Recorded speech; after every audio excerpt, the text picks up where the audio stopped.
անվտանգության բարձիկներ չունեն, ասենք թե նաև Իսրայելում, չէ՞, ամեն մի պահի էլի թշնամական շրջապատ եւ այն։ Բայց այնտեղ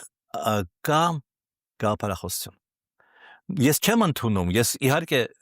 եթե ասես ում եմ ես համակրում, ես Իրանին ավելի շատ, բայց սովորելու բան կա բոլորից, չէ՞։ Կա գաղափարախոսություն, որը սիոնիզմ։ Սիոնիզմը, որը կապված է նաև հոգևոր կյանքի, կապված է նաև իրենց կրոնի հետ, կապված է նաև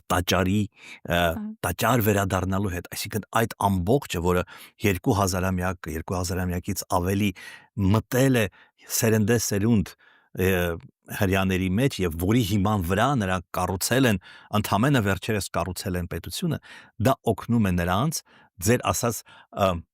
անկախ նրանց մոտ էլ կան, չէ՞, սոցիալական ցանցեր կամ չգիտեմ հետ ճշմարտություն եւ մարդկանց գլուխը տարբեր բաներ են, բայց նրանց մոտ կա առանցքը,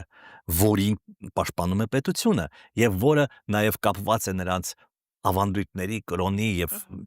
որը նրանց թույլ չի տալիս, նրանց թույլ է տալիս լինել ուժեղ։ Դա ինձ թվում է շատ կարևոր օրինակ է։ Եվ մեր մոտ այդ առանցքը կարող է լինել եւ կարծում եմ պետք է լինի հայ առաքելական եկեղեցին,